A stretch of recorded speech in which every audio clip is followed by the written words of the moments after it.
Welcome to the Sunflower Conversations.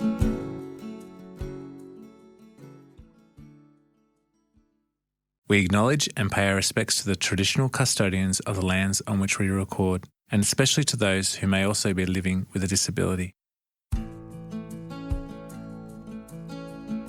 Welcome to another episode where we will explore a variety of non-visible disabilities, the way in which people experience their disabilities, and discover the opportunities for society to make access and inclusion improvements that benefit everyone. Hi everyone, my name is James Dunn and I am your host. And like many of the guests on the Sunflower Conversations, I also live with disability, including myalgic encephalomyelitis, more commonly known as chronic fatigue syndrome, and postural orthostatic tachycardia syndrome. When some days get a little tough, we'll help you find that sun and lift you up to get you through to your sunflower blues. On today's show, I'm joined by Nicole Trimboli. Nicole lives in Melbourne on the lands of the Kulin Nation. Nicole was diagnosed with Hodgkin's lymphoma in 2006, from which she recovered, and was then diagnosed with bowel cancer in 2021. In order to remove the cancer, she made the decision to have her large bowel removed and live with a stoma, an ostomy bag. Since her bowel cancer diagnosis, Nicole has dedicated her life to raising awareness of bowel cancer and helping those who have had the diagnosis. Nicole now runs her own wellness company, is a lived experience committee member for the Bowel Cancer Outcomes Registry, an ambassador for Coloplast, and is a keynote speaker and meditation teacher. She has also released a book about her experiences living with bowel cancer. Today, we are going to speak with Nicole about her experiences of being diagnosed with cancer, living with a stoma and ostomy bag, and the work she is doing to help people understand the realities of life after bowel cancer. Nicole Trimboli, welcome to the show. Thank you, James. It's a pleasure to be here. So you've experienced two different cancers at two very different stages of life. How did each cancer impact your life, including your sense of identity? And how did surviving Hodgkin lymphoma shape how you approached your later diagnosis of bowel cancer? Or did it just feel like starting over again? Oh, well, I don't think you're ever ready for either of those diagnoses. So first time round, I was a young mother of two children, a 2-year-old and a 6-month-old baby. And it hit me like a ton of bricks. Obviously, you know, you're facing your own mortality and having to go through treatment while trying to look after 2 small children was no easy feat. And the second diagnosis was 15 years later. So here I was thinking everything was fine and bang. The analogy I use is the first time round the universe tapped me on the shoulder and the second time round it punched me in the face. I like that. Yeah, so I did sit up and take notice the second time. Did you think the second time, you can't believe you're here again? Yeah, I realise now when I went through that, and I realised I think when I went through that second diagnosis that I carried with me a lot of mental scarring and I believe undiagnosed PTSD from my first round of treatment. The treatment was absolutely grueling and I was thrown into it so quickly, and I think having to deal with so many other elements in my life at the time, looking after children, mortgage, husband, your whole world changes, the income into the household, the pressure, the stress that I felt. Then having to deal with feeling so sick. It was a young person's cancer that I had, the Hodgkin's lymphoma. Therefore, the treatment was very intense because they could hit me quite hard with it for the maximum outcome. I had trauma going into the hospital even to have the treatment. I'd actually start vomiting before I even hit the floor on the hospital where I was having the treatment first time round. And all of that, once it was all over with, was undealt with, but it all resurfaced upon the second diagnosis. So the thought of having to have chemo again and having to go through that again, there was quite a lot of mental anguish that I had to deal with. Yeah, that sounds incredibly traumatic. And it sounds like even though you had the experience of cancer the first time, it didn't really help the second time. In fact, it made you even, stressed about it because you knew how hard it would be. Yes. And I will say that in 15 years, chemotherapy has improved. It's still a horrible process, but it has improved a lot in those 15 years. So it was not quite as bad. And I was very fortunate to have been on a trial treatment to actually receive the chemotherapy second time round, where they put you in hospital for 2 days at a time. So I had, there was an insurance against, no dehydration, no nausea, and all the medication was given to you there and then, instead of just filling you with the chemo and sending you home, how I was treated the first time around. So the first time around, what impact did that have on the family? And you mentioned you had 2 young children. How did that impact how you were able to help them and your life at that stage? Well, this is a topic that I'm very passionate about now, is the people around the people, because you cannot get through it without having people around you. And my mum and dad would arrive in the morning and look after the children. My husband would have to go off to work. And I think at the time he was dealing with a lot more than just me being unwell. At the time, his father was actually having treatment for bowel cancer, and his brother had stomach cancer. So he had 3 of us at once. And I think his way of dealing with it was to actually go to work and forget that it was happening. Sure. So he sort of would take himself away from it, and then my parents would step in and help look after the children. And my dad was like my chemo partner, so he would drive me to chemo as much as he hated it every 2 weeks. So, and mum would cook meals and look after the children. And fortunately, they were at an age at that point in time where that was, it was possible for them. Yeah, those support networks are just incredibly important, aren't they? Yeah, as you said, yeah. No matter what the condition is, the disability, the health condition that you're living with, the illness, it's the team around you that helps you to get through it. It sounds like you had Absolutely. a really good support network around you. The second time round, you said that it was a punch to the face, and I'm sure Yes. would have been very traumatic. Can you take us back to the moment when removing your bowel and getting a stoma and the ostomy bag became part of the conversation? And how was that procedure and the decision explained to you by doctors, and what concerns and fears did you have about the procedure? So I guess diagnosis point, I went in for what they thought was just going to be an investigative colonoscopy, because I had a slight amount of pain, frighteningly. There was not a lot of symptoms in my stomach. And I went in for a colonoscopy. I was actually leaving to go on holiday the next day, and this was a Friday. And I thought that I would just go in and, they might find some polyps or something like that causing a problem, and then I'd be on my way. Well, it wasn't the case. I woke up in recovery after the colonoscopy with the surgeon sitting on my bed, and he said, "Nicole, you're not going anywhere. You've got bowel cancer."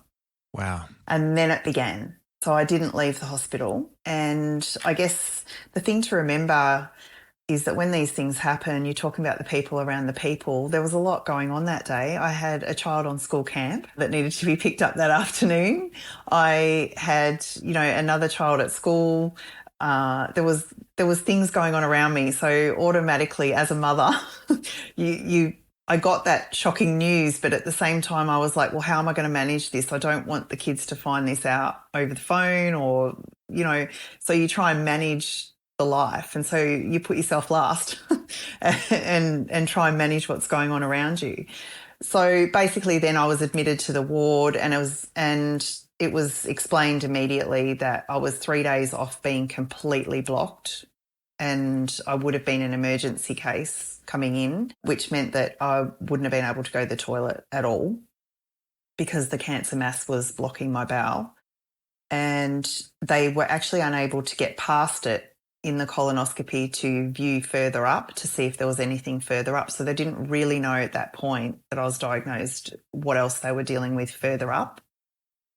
And immediately I was taken into surgery and had the stoma put in. So there was really no choice, no decision, I didn't even really know what one was. There was barely time for them to explain to me what was going to happen and whether it was going to be permanent or temporary.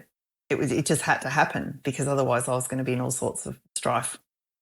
So that was one of many surgeries that then began. And once they knew what they were dealing with, they found another mass further up. And they also discovered that I had what they call a polyposis syndrome. I can't say it properly. Yeah. Which usually is hereditary, but in my case wasn't. And due to that, my surgeon basically laid it on me and said, look, we can cut out the masses and rejoin you. Therefore, we can take the stoma out and you can go back to going to the toilet normally. Or we can take the whole bowel and you can live with a stoma bag permanently. But there really was no choice because, as he said, if he cut the pieces out and rejoined me and I went back to life, he said, I'll see you probably in another 4 to 5 years. He said, and it may not be such a good prognosis. He said, you're very lucky. Everything was contained within the bowel at that point. He said nothing had spread beyond the bowel. And if it had spread beyond the bowel, then it would have been a very different story. He also said that by the time he sees me again in 4 to 5 years, most times when he sees people with bowel cancer, it is already in the liver and the lungs as well because it's progressed. It's very silent. It's not something that you get a lot of symptoms for. Okay. And he said to me, yeah, so the risk is very high. He said, if you take that option, he was willing to give me that option. But I think it's a bit like a lot of breast cancer. Is, people, you just say, remove it, get rid of it, it's gone. And he was pretty confident the outcome would be very positive if he did that, and as it was. So I had my large bowel removed. I still have my small bowel, and that's what's connected to the small bowel is the stoma that's pulled through my stomach, and the bag sits over the stoma. Wow. That sounds like it would have been incredibly stressful to have that all happen at once. And as you said, you hadn't even organised for family logistics. You were going in for what you thought was a fairly routine procedure, and then to stay in hospital and have that must have been, as you said, a real smack in the face. Yeah, prior to having the operation to remove the whole bowel, I had to go through the 3 months of chemo.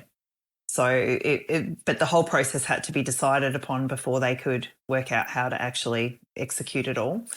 So, yeah, so it's fair to say I was in hospital for around 3.5 months. And as you said, it sounds like it really wasn't a choice. Technically, yes, but not practically. It was something that, you just had to do to stay alive. Yes. So life with a stoma and ostomy bag, what does it look like? What's a typical day look like? And what are the main challenges? It's a huge adjustment. Physical, mental is just massive. And even coping with the stigma with people around you as well. The mental aspect is huge because you can have accidents, things can leak. You can end up in situations when you're out and about that even finding a toilet can't fix because once it's all leaking and it's everywhere, it's all over your clothes. It's, so you initially feel like you can't leave the house. You can't have a normal existence, and your body changes a lot after surgery for quite some time. So you think you've just got it organised and then it changes again. And food plays a huge part as well in managing it. So I have to watch my diet. If I know, for example, I'm going out at night time, the more food you put in during the day, obviously the more food you're going to have come out at the end of the day. So if I know I'm going to wear a nice dress and I'm going to go out somewhere at dinner time, then I still eat, but I eat small amounts during the day so that I ensure that I'm able to manage things while I'm out. So there's a lot of forward planning going into it. Always carry my little repair kit with me when I leave the house. And mentally, I have a little mantra that I go through before I leave the house each time, that I've got this, I'm confident, I'm going to be okay. So, a lot of it's mindset. But physically, I've had to make some huge adjustments too. I used to get really upset when I'd look at myself in the mirror in my underwear because I knew that my stomach was never going to be the same again. I've really done some things to help me deal with that and to be body positive for other people as well. It's not just about me, and that's what I've had to really learn. That repair kit that you mentioned, is that something that always works? Do you feel confident in that, or have you had to go and have further procedures done? And sometimes I like to play Russian roulette and I leave the house and do the shopping or something. I haven't got it with me. But I know that I'm not far from home and I can, if something happens, I just drop and run home. But it is like a smaller version of all of the supplies that I need. And I do also have a change of clothes usually sitting in the back of the car, just in case something happens while we're out. If we go to a special occasion, for example, a couple of weeks ago, I went to a wedding and I bought myself a nice dress, to go to a wedding. I'm probably the only woman at the wedding that had a backup dress in the car, because if something happens, I have to have something else to put on to continue the night. So, yeah. So there's a lot of forward planning, a lot of forethought, but it's more turning your thinking around to what you can do and what you can achieve.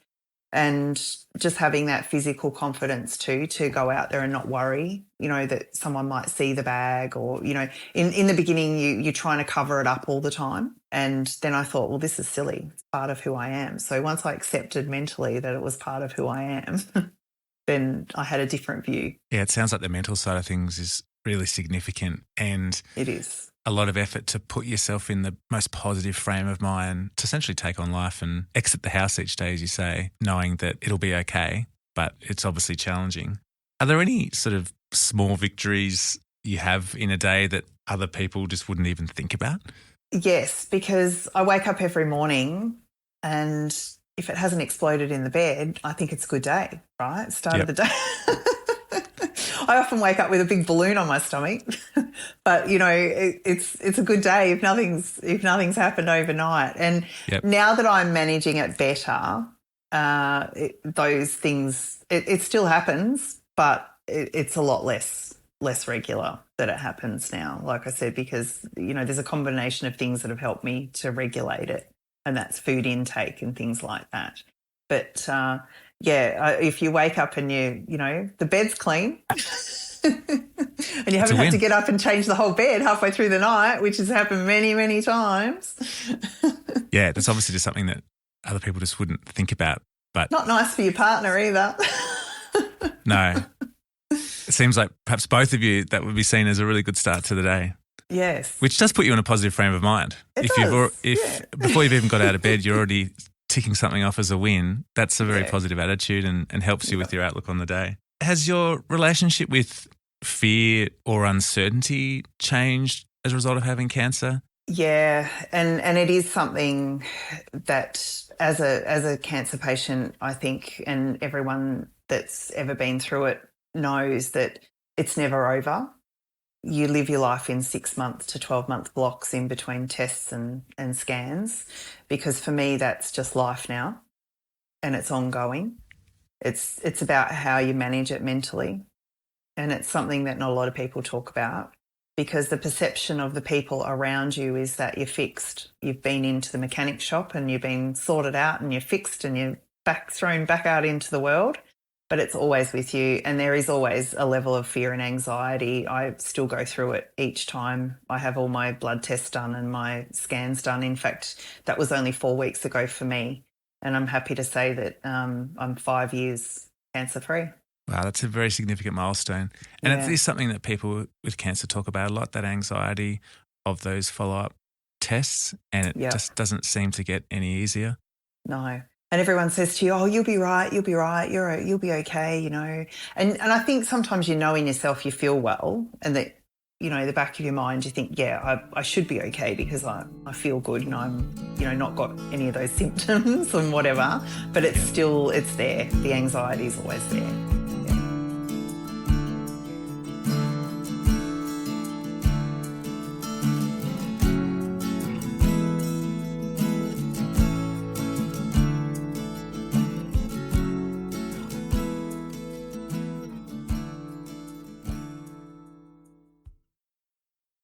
So one of our podcast community questions that's come in is, what has been the biggest impact on your life once your disability was better understood by others? Well, let me start with that some people that were around me originally afterwards who were very supportive through all of my treatment and everything else, there is an expectation of people around you that you will just get back to it. And we're very different people coming out the other side. You're never the same person that you were, and I probably don't need to tell you that. But you're a very different person coming out the other side than what you were going in. And that's something, another thing that's probably not widely spoken about is that, you know, I've had to actually have the courage to redesign my life and look at how I was living prior to this, and perhaps maybe there was some factors that were impacting me and my body, and that might be time to change a few things to live a healthier life. So the people around you, some people deal with it really well, and other people, like I said, are very supportive going through it, but then expect you to just be that person that you were prior. Yeah. And that's a very hard transition afterwards. And I did try to get back to that life and then realised that I just couldn't, because I just mentally and physically I was not the same person anymore, and my priorities had completely changed. My values, everything that I knew had completely changed. And I guess once you come to that realisation and feel comfortable not being able to do all the things you did before, that does make it easier. And I guess when other people understand that as well, yes, that makes life easier. It does, yeah. So what I guess I say about that is that then you need to look at who you're surrounding yourself with, and are those people supporting the person that you've become, or are they still supporting and want... People don't like change, so they don't want you to change. And they don't like it that you've changed. So there are people that can cope with it and keep going on the journey with you, and there are people that stay behind and don't come on this new journey with you as well, no matter how supportive they were through the actual process of dealing with the illness. So I surround myself with people now that do understand me and you know, have those same values, and health and well-being is number one in my life now. Good health is the one thing you cannot buy in this life. Completely agree with that. And yes, having those people around you that understand what you're going through does make a huge difference to your life. Oh, absolutely. Yeah. So our Mythbuster question. Yes. So what's one myth or misconception you find that people have about people with an ostomy bag? Well, the worst thing I've ever had somebody say to me is, "Oh, I didn't realise that you had a bag. I can't smell it." Wow. That's lovely, isn't it? So, yeah, and I think because of what it is, it's poo. Everyone thinks it should smell. So, and that you're going to live a restricted life because of it. And I think people feel pity for you, and that you live like that life's what you make it. And yep. I try not to let it restrict anything that I do, really, or anything that I want to do. I still push through and try to still make sure I'm living a good life.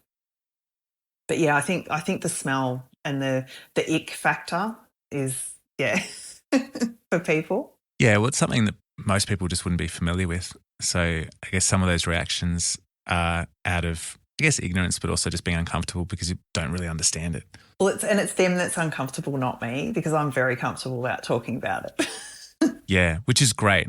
Yeah. And I know that's helping a lot of people, not just in exactly the same circumstances as you, but many others as well. That's right. Living with cancer, living with illnesses. So it's a good segue into your book. So You've written a book called What a Shit Show. And I have to say I absolutely love the name. And the book's about your experiences living with cancer and an ostomy bag, and how you've gone about redesigning your life. Can you tell us a bit about what inspired you to tell your story in book form, and what do you hope people will learn from it? What inspired me to write it is, I guess, I wish I had that book when I went through it, and it's my gift to the world. And if it helps somebody else just feel like what they're going through, that they're not alone, is Yeah, for illness in general, not just what I went through, the same. So I think it is a lot about what we talked about, coming out the other side a different person, and the changes I've actually had to put in place, and also future diagnosis beyond the initial diagnosis. I also, not long after treatment, got diagnosed with type 2 diabetes as well. So, there are complications and other things that happen as a result of treatment and, actually surviving something like this. Yep. And these things are things that then you have to go on, and it's added, with what you've got to live with. But like I said, I did realise that there was a lot of changes in my life that I needed to make for health and well-being, and diet, mental health. I actually studied and became a meditation teacher because I found that meditation really helped me through my treatment, and that I really want to help others to do that too, and not in, I guess, a real woo-woo kind of way, but it's something that you can do privately that actually helps with your mindset and helps your body relax and cope with things. And I also do some yoga and things like that. And I just wanted to share those things. And one of the biggest things was that I turned around with myself was learning to love myself again. Yep. Learning to love who I was truly inside. And that meant that I had to take some time away from everybody that I loved and everybody I cared about. And I needed to just spend some time by myself and figure out who I was again beyond this illness and what I wanted out of my life. And, was I prepared to let this stop me getting what I wanted out of my life? And the answer was no. So then what are the steps that I needed to put in place to actually achieve some of that? And I guess one of the biggest achievements was writing my book, actually, sharing that with other people. And it all makes it worthwhile when when I do my speaking events and things, and I say, someone in the audience says to me, "Oh, it's really helped me through my treatment," or something, and that's all I ever wanted from it. So it's made it all worthwhile. There's a lot of things, not listening to my internal dialogue too much. You can really get in your own head, and that can really get in the way of you moving forward as well. But it's just all the practical things that I use to really turn myself around. And I can honestly sit here today and tell you I absolutely love my life. I've moved my life to the beach and I really, really love my life now. Yeah, probably more so than I did before cancer. So, yeah. That is really good to hear, Nicole. And it must be really uplifting and rewarding for you when you hear people say to you that the book has helped them so much. As you said, that was your primary purpose for doing it. Was it also therapeutic for you, the process of writing the book? It was, and it was also difficult to revisit some of those really dark times as well. But Sure. I needed to do that too. I think in a sense it was probably therapy for me to write it and share that. And I always say that I'm glad I waited the 4 years post-illness to write it, because had I have written it straight afterwards, I think it would have been a very different book because I hadn't done the work. So I think, I was meant to wait and write it, and it's been written with love for everyone in it and everyone that receives it. So it sounds like that delay has really helped, because you could obviously write about the experience of having cancer and then also having the stoma and the ostomy. But then, as you say, it's so forward-looking, and you've got all these tips and tricks for people about how to, as you say, redesign your life. So you do both, which I'm sure is why it's so popular. Yes. Was there a moment or realisation about your journey that you realised during writing the book? I think the realisation really came from spending that time by myself. And then I guess the elation from that was standing there at my book launches, the 2 book launches, saying, oh my gosh, I've actually achieved this, And anyone that knew me before this. I was never very good at following through with anything. I used to start a lot of things and not Lots of finish them. ideas. So I was like, oh my gosh, I've actually seen this through to fruition. But it's inspired me to do more now, and actually follow through on other things. So That's great. Sounds like it's been a real launching pad for all the other things that you're doing. yeah. So you love to travel, and Yes. you've recently been on a 9-week holiday to Europe. What are some of the challenges that you've experienced while traveling, and what strategies have made travel a bit easier? And has the sunflower helped at all? Yes. Well, this is where hidden disabilities came in to my life.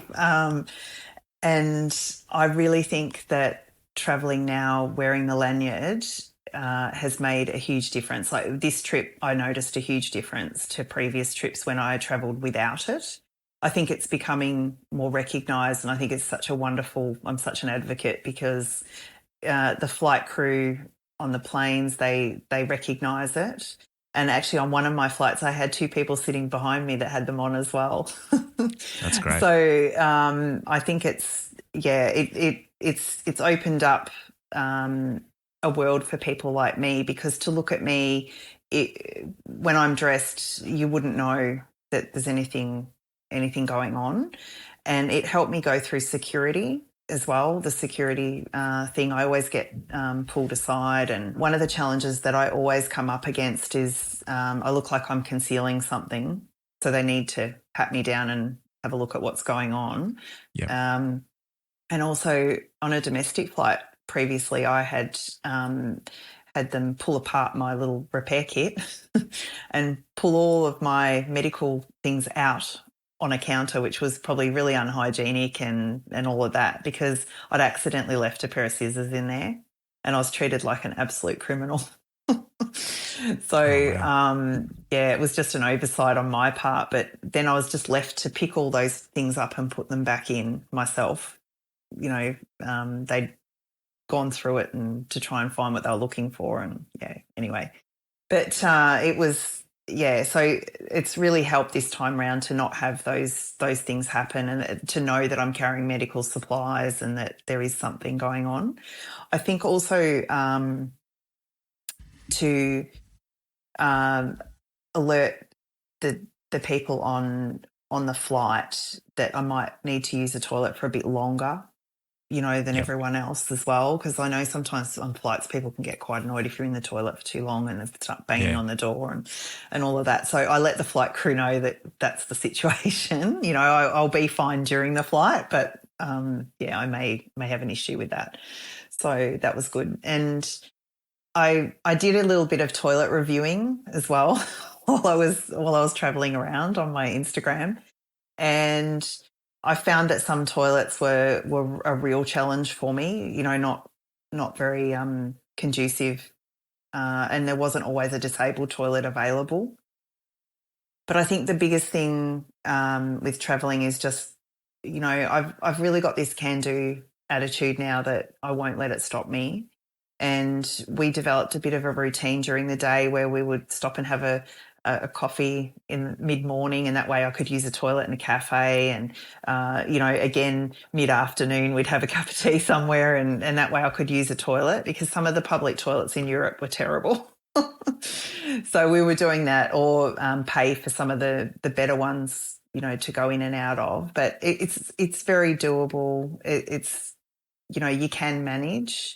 And it's just, once again, the preparation, diet, having the right things on you. I always carried my backpack with everything in it in case there was an emergency, spare change of clothes, that kind of thing.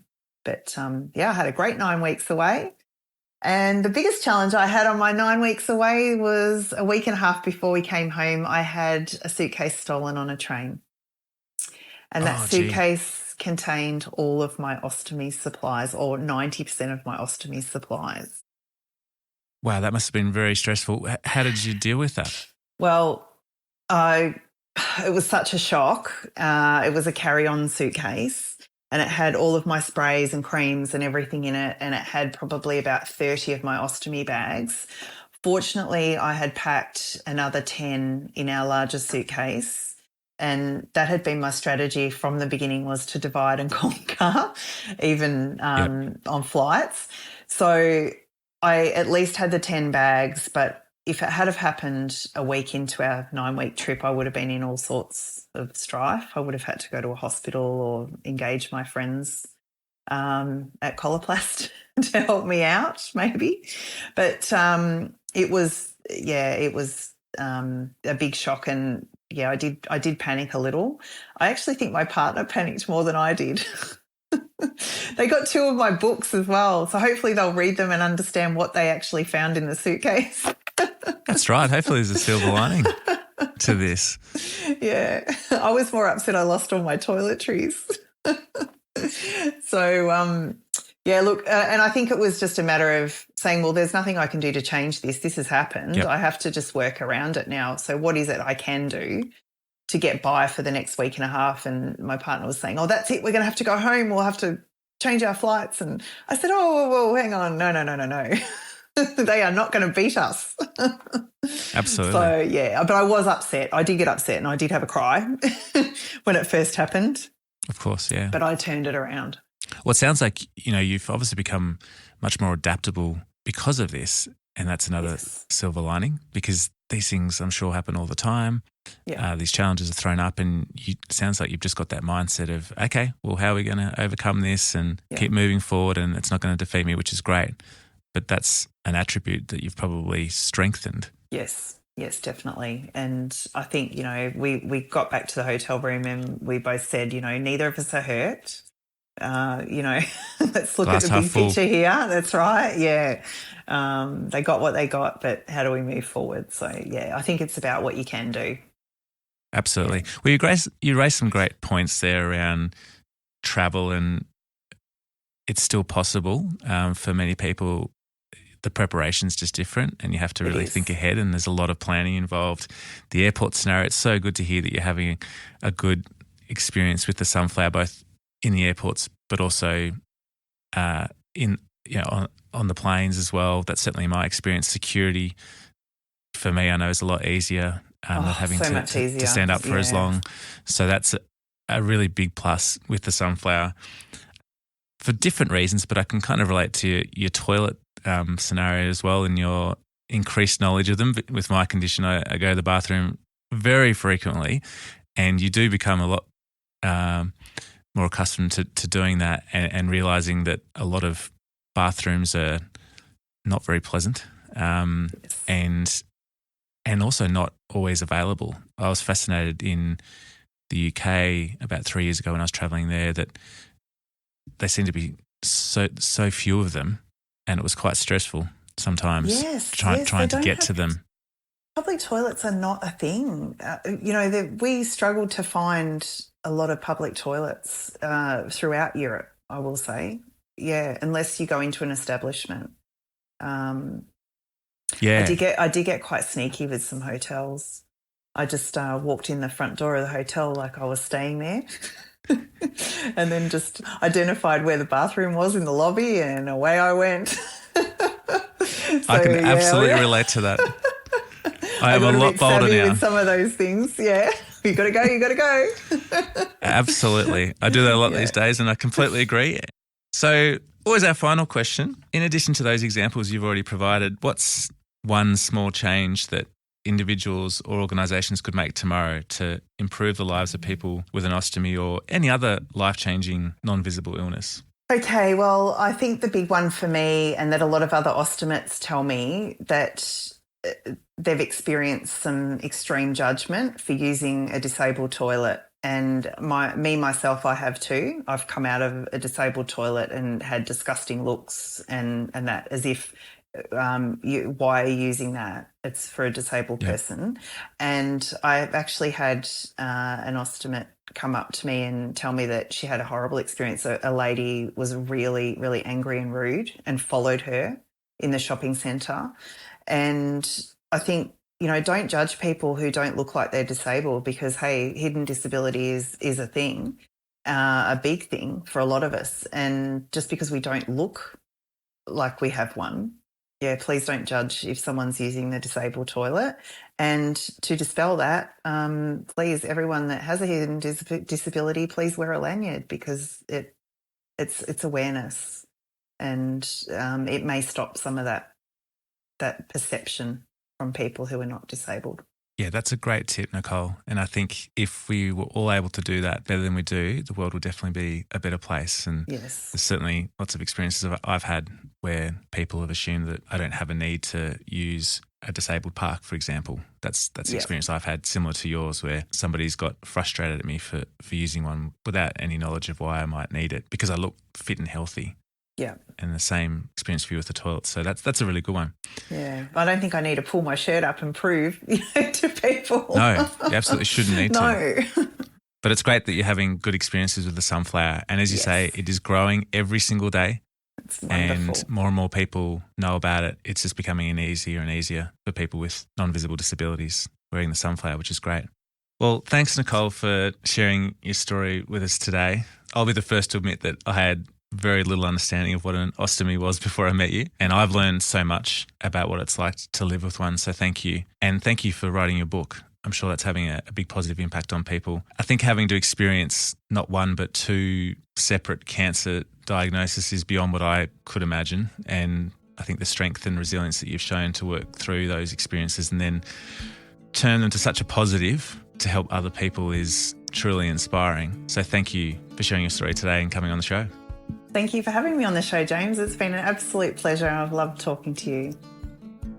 Thank you for joining us for another Sunflower Conversation. Please keep the conversation going via our website, hdsunflower.com/au, on Facebook at Hidden Disabilities ANZ, on Instagram at Hidden Disabilities_ANZ, and on LinkedIn at Hidden Disabilities Sunflower-Australia and New Zealand. You can also visit our website if your organisation or an organisation you know is interested in becoming a Sunflower member. If you would like to submit a question for one of our guests to answer on a future episode, please direct message us on socials or email us at hdsevents@baileyhouse, that's BAYLEYHOUSE.org.au. Please help, have patience, show kindness to others, and join us again soon, making the invisible visible with the Hidden Disabilities Sunflower.